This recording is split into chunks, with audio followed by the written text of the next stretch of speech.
Bonjour, j'espère que vous allez très bien. Aujourd'hui, je suis très content de partager avec vous dans cette nouvelle vidéo des remarques, des analyses que j'ai faites et j'ai jugé bon de partager avec vous pour que vous aussi vous preniez ça en compte ou vous aussi vous fassiez vos analyses. Alors, sans plus tarder, si vous êtes tombé sur cette vidéo pour la première fois, je me nomme Gadi Alban. Je suis entrepreneur, web entrepreneur et je suis investisseur en crypto-monnaie. Et je fais du trading de crypto. Alors, sans tarder, nous allons parler de quoi aujourd'hui? Nous allons parler du business d'Alibaba. Pour, pour votre information, et le business d'Alibaba est là, ça fait un bon bout de temps. Mais ça ne peut pas rester comme ça jusqu'à éternellement, c'est-à-dire que ça ne peut pas être éternel. Il faut noter que si vous vous lancez aujourd'hui sur Alibaba, vous avez beaucoup de chances de gagner pour vous avant que cela soit vilipendé ou soit que cela soit public et tout le monde vienne sur Alibaba commander à son moins de frais ou bien au prix minimum. Vous voyez? Donc il faut noter que quoi? Si tout le monde commence par rentrer là-bas pour commencer par commander moins cher, là, il n'y aura plus que les producteurs qui vont gagner. Vous qui faites la négociation, on va vous mettre de côté. Imaginez par exemple, sur 1 million de personnes, nous avons actuellement peut-être 100 000 personnes qui commandent.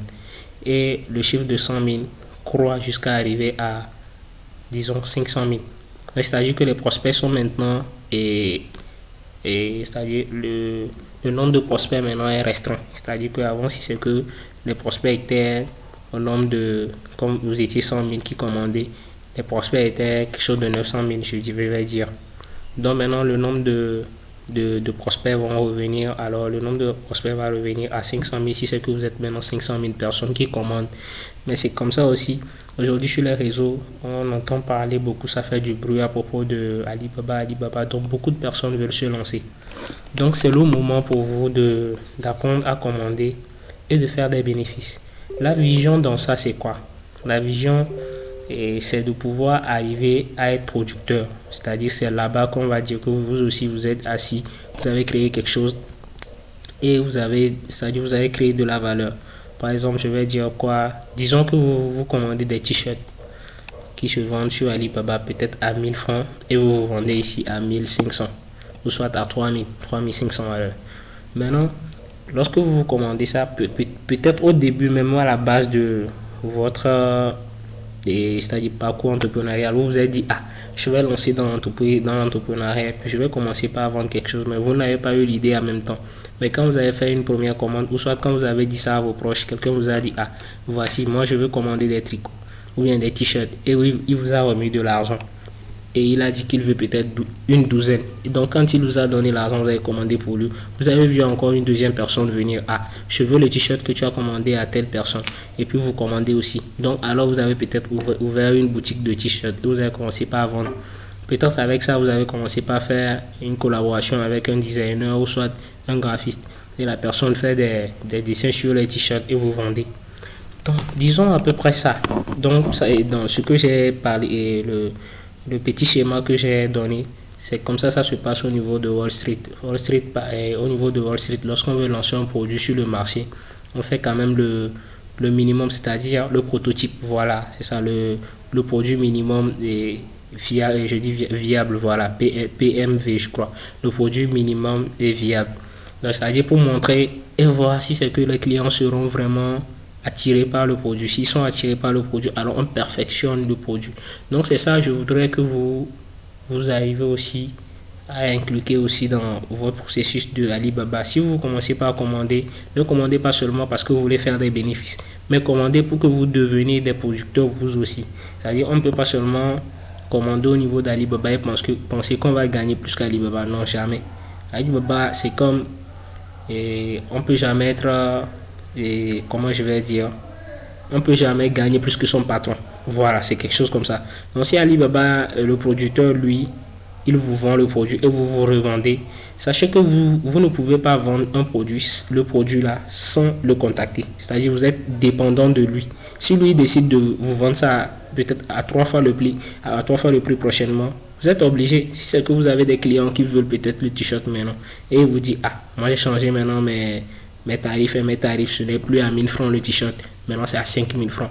Soit vous augmentez, soit vous quittez, vous allez chez un autre client et un autre fournisseur. Vous voyez quand même que ça dépend de lui, sa volonté. Vous voyez. Donc vous dépendez de quelqu'un dans le business et c'est pas bien. Lorsque vous dépendez de quelqu'un dans le business, c'est pas vraiment bon pour votre business. Donc il va falloir que vous aussi vous arrivez à créer aussi ces t-shirts ou bien à fabriquer ces t-shirts vous-même. Et c'est pas quelque chose de très compliqué. Lorsque vous commencez par lancer dans Alibaba, sur Alibaba plutôt, vous commandez, vous voyez quand même que il y a une grande majorité qui demande peut-être, ou bien il y a une forte demande pour les t-shirts, comme je disais, ou bien il y a une forte demande pour les produits cosmétiques, ou bien il y a une forte demande pour les, et je vais dire quoi encore, pour les accessoires téléphoniques. Voilà, lorsque vous constatez ça, alors lancez-vous dans ça, dans ce que vous allez vous spécialiser pour faire vraiment des bénéfices. Ça, il ne faut pas divaguer. Donc, vous spécialisez dans une niche. Lorsque vous vous spécialisez dans la niche, vous faites des bénéfices. Si c'est par exemple dans l'électronique, si vous pouvez arriver jusqu'au niveau où vous aussi vous fabriquez les produits électroniques, Dieu merci. Si par exemple c'est dans les trucs de, disons, la cosmétique aussi, vous allez commencer aussi par voir si vous pouvez faire des bénéfices, des marges de bénéfices jusqu'à devenir producteur aussi de ces produits cosmétiques. Parce que si c'est les produits cosmétiques, par exemple, c'est, disons, la pommade, le savon et autres, c'est des trucs que la personne viendra toujours payer. C'est pas un truc que quand il a payé une fois, c'est fini, il viendra toujours payer. Donc si la personne viendra toujours payer, dépenser pour ça, et vous aussi vous allez toujours commander, c'est pas bien. Vous voyez. Mais si c'est que la personne vient payer directement chez vous, donc vous devenez producteur, alors ça vous fait vraiment de l'argent. C'est beaucoup de cash qui rentrera dans votre caisse. Il faut penser à ça aussi. Donc c'est à peu près ce que je voulais partager avec vous dans cette vidéo. Je voulais juste vous dire de ne pas être trop dépendant ou bien de ne pas laisser que votre entreprise soit très dépendante de l'extérieur ou bien disons, oui c'est ça, de l'extérieur, d'un producteur extérieur. Ok.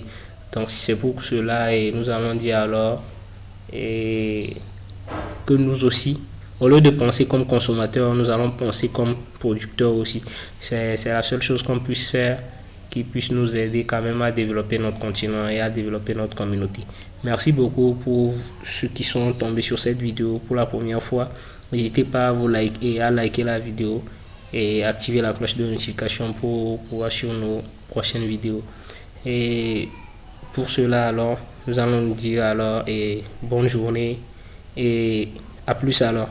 Merci beaucoup et à la prochaine.